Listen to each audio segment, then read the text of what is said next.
जय हिंद दोस्तों, स्वागत है आपके अपने YouTube channel exam top study में। उम्मीद है आप लोग अच्छे होंगे और स्वस्थ होंगे। आज की क्लास रहेगी हमारी संख्या पद्धति की। संख्या पद्धति में देखेंगे हम एक एक चैप्टर, उसके टाइप जितने भी हैं देख लेते हैं। हमने बोर्ड पर स्ट्रेचर छाप दिया है, इसको अच्छे से स्क्रीनशॉट लेकर नोट कर लेना। स्क्रीनशॉट लीजिए। एनटीपीसी के लिए मैथ बहुत अच्छा महत्वपूर्ण है, बेसिक लेवल से रहेगा हमारा। और देख लेना।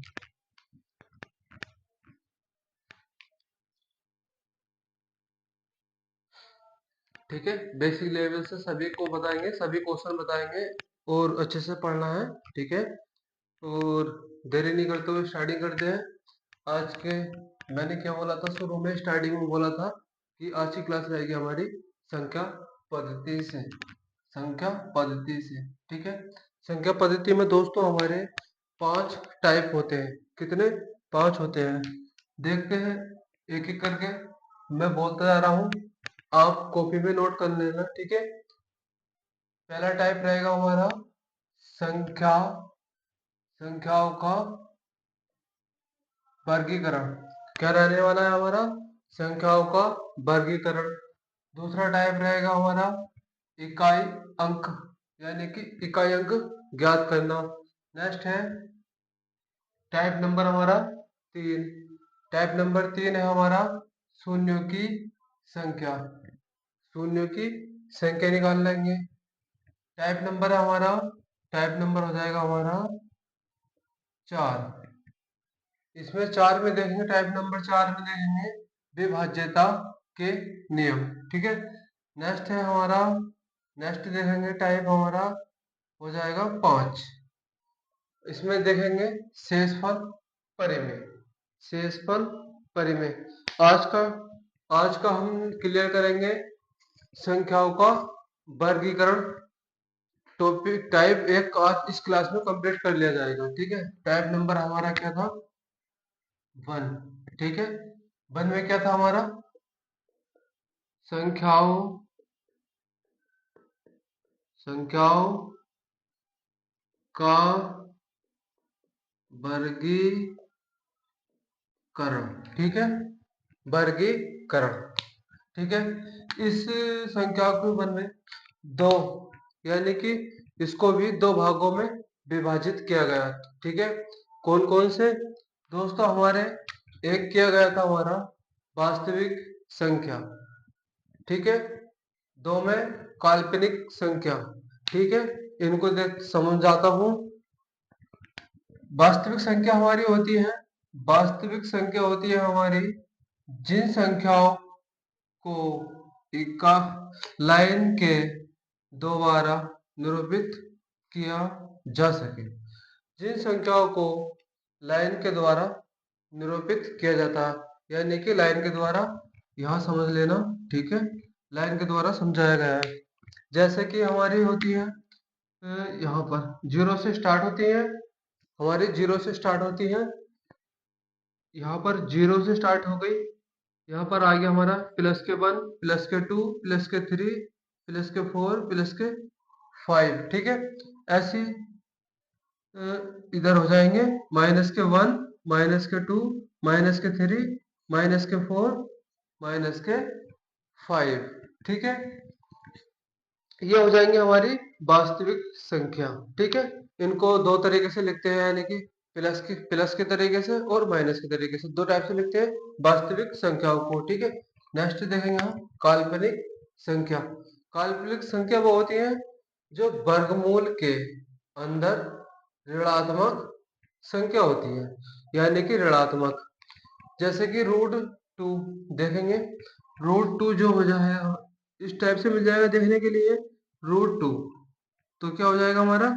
ये वर्गमूल के अंदर काल्पनिक संख्या कहलाएंगी। -√1 ये भी हमारी क्या कहलाएगी दोस्तों? काल्पनिक संख्या। √3 -3 ये काल्पनिक संख्या कहलाएंगी। ठीक है, फिर आगे चलते हैं हम इनको। ठीक है, ये हमारी वास्तविक और काल्पनिक संख्या। काल्पनिक यानी कि वास्तविक संख्या, वास्तविक संख्या को भी हमने दो भागों में विभाजित किया, कितने, दो भागों में, वास्तविक संख्या भी दो भागों में विभाजित किया, पूर्णांक संख्या, ठीक है, कौन सी, पूर्णांक संख्या, और एक दूसरी होती है हमारी दशमलव संख्या, ठीक है। ऐसी इस टाइप को इधर से देखते हैं, समझाते हैं सही से। देखो इसको भी दो भागों में विभाजित किया गया, कितने, दो भागों में विभाजित किया गया, एक ऋणात्मक और पूर्णांक संख्या, ठीक है। ऋणात्मक संख्या हमारी यहाँ भी देखा था हमने, ऋणात्मक, ठीक है, क्या होती है, माइनस के अंदर आती है, जो माइनस के अंदर आती है वो ऋणात्मक होती है। ऐसे देखो माइनस के 1, माइनस के 2, माइनस के 3, माइनस के 4, माइनस के 5, यानी कि अनंत तक आती है ये संख्या, अनंत तक चलती रहती है, इनकी कोई सीमा नहीं होती है दोस्तों, ठीक है। और नेक्स्ट पूर्ण संख्या देखेंगे। पूर्ण संख्या भी एक बिल्कुल सिंपल तरीके से होती है, 1 2 3 4 5, ये भी अनंत तक होती है हमारे दोस्तों, ठीक है। ऐसी पूर्ण संख्याओं को हमने, इनको भी दो भागों में विभाजित किया गया था, ठीक है, एक शून्य में रखा गया था और एक प्राकृतिक संख्या में। ये जो शून्य है दोस्तों, ये कहाँ से आया है, क्वेश्चन में पूछ लिया था सिंपल तरीके से कि शून्य के खोजकर्ता कौन है, कौन है हमारे दोस्तों, पता होना चाहिए। इधर देखो, किधर देख रहे हो, इधर देखो, शून्य की संख्या, शून्य की संख्या, ओ सॉरी, शून्य की जो खोज करता है हमारे दोस्तों, ये कौन है, आर्य भट्ट जी हैं, ठीक है। आर्य भट्ट जी ने शून्य की खोज की। क्वेश्चन यहाँ से पूछ लेगा सिंपल तरीके से, तो हमें बता देना, ठीक है। नेक्स्ट है हमारा प्राकृतिक संख्या, दूसरा टाइप है प्राकृतिक संख्या। प्राकृतिक संख्या हमारी कौन सी होती है, 1 2 3 4 5, ये भी अनंत तक चलती है, इनकी कोई सीमा नहीं होती है, ठीक है। ये प्राकृतिक संख्या को हमने चार भागों में बांटा, कितने भागों में बांटा दोस्तों, चार भागों में बांटा, चार भागों में बांटा था, सम संख्या में और विषम संख्या में और अभाज्य संख्या में और मिश्रित संख्या में, ठीक है। इनको देखते हैं, एक तरीके से अच्छे तरीके से समझाते हैं, कभी नहीं भूलेंगे आप, और इसको रिवाइज जरूर करना अच्छे से। सम संख्या देखेंगे, सम संख्या होती है हमारी जो दो से विभाज्य हो, कितने से, दो से विभाज्य हो, वही हमारी सम संख्या कहलाती है। क्या कहलाती है, सम संख्या। जैसे देखेंगे 2 4 6 8 10 12 14 16 18 और 20, ऐसी क्रमवार चलती रहती हैं जो दो से विभाजित है। नेक्स्ट में देखेंगे हम विषम संख्या। विषम संख्या हमारे दोस्तों होती है जो संख्या दो से विभाज्य नहीं होती या नहीं हो, वो हमारी विषम संख्या कहलाती है, ठीक है। विषम संख्या हमारी होती है,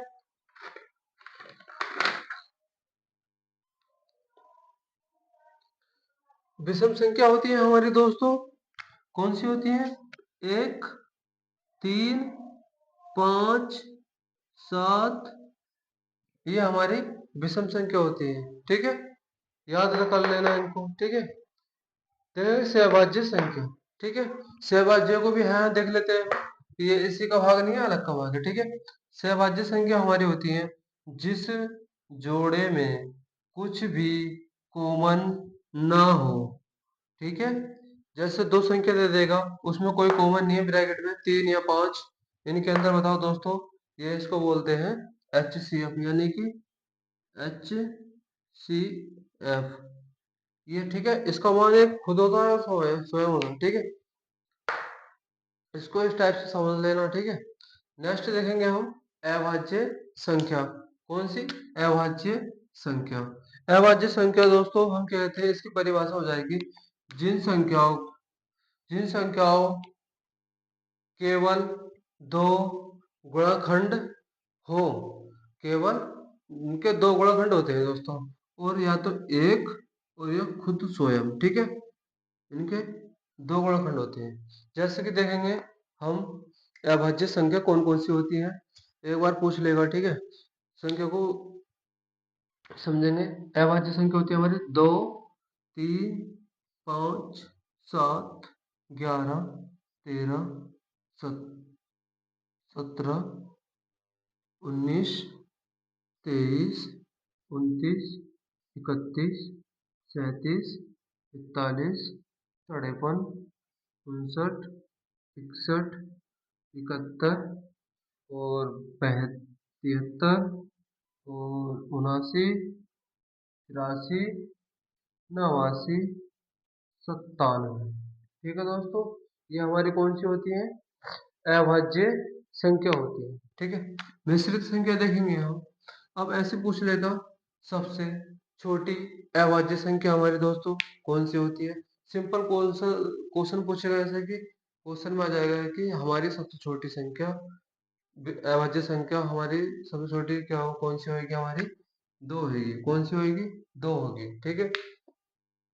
ऐसे 3 अंकों की पूछ लेगा, 3 अंकों की अभाज्य संख्या कौन सी होती है हमारी, 3 अंकों की, ठीक है। यहाँ देख लेते हैं 3 अंकों की, 3 अंकों की अभाज्य संख्या क्या होगी दोस्तों, आप बताइए, कमेंट में बताइए। और ये हो जाएगी हमारी 101, ठीक है। 101 3 अंकों की हमारी अभाज्य संख्या हो जाएगी। अब नेक्स्ट में देखते हैं मिश्रित संख्या। मिश्रित संख्या होती है हमारी अभाज्य संख्या, चार सबसे भाज्य संख्या है हमारी, कौन कौन सी है, एक एक करके हम देख लेते हैं। 6 है, 8, 9, 10, 12, ठीक है। इसको नोट कर लेना, ठीक है। और आगे चलते हैं हम। अब आ जाते हैं हम दशमलव भिन्न, ठीक है। दशमलव भिन्न किस पर आ जाते हैं, दशमलव भिन्न पर, ठीक है। दशमलव भिन्न को दो भागों में विभाजित किया गया है, ठीक है। एक ऐसी संख्या होती है अशांत होती है और अशांत होती है, ठीक है। शांत में देखेंगे खत्म न होने वाली संख्या, खत्म न होने वाली संख्या। जैसे कि देखेंगे 25 है, ठीक है दोस्तों, 25 है, 25 कभी खत्म नहीं होना, ठीक है। जैसे कि 25 है, इसको रख लो 25 को हम, जैसे कि हम 25 दशमलव में रखते हैं, बटे में मतलब 25 है तो कितने हैं, 2 अंक है, तो हम कितना लिखेंगे, 100। बटे में क्या लिखेंगे, 100, 100 लिख रहे हैं दोस्तों। दशमलव में 2 अंक है इधर, तो 100 आ जाएगा, इतना तो जानते ही हो, ठीक है। इसको इसको काट देंगे, 25 का ना 25 और 25 चौका 100। क्या हुआ दोस्तों, ये हमारे दोस्तों ये क्या हुआ, किस भिन्न में हो गई है हमारी, P और Q, Q में परिवर्तन हो गए, ठीक है। Q और परिवर्तन में हो गई, तो ऐसी संख्या क्या कहलाती है हमारे दोस्तों। अब बोला है इसने ऐसी संख्या जो P Q के रूप में, P Q के रूप में लिखी जाए वो क्या कहलाती है हमारी, परिमेय संख्या कहलाती है, ठीक है। परिमेय संख्या कहलाती है। ऐसे देखेंगे हम अशांत में।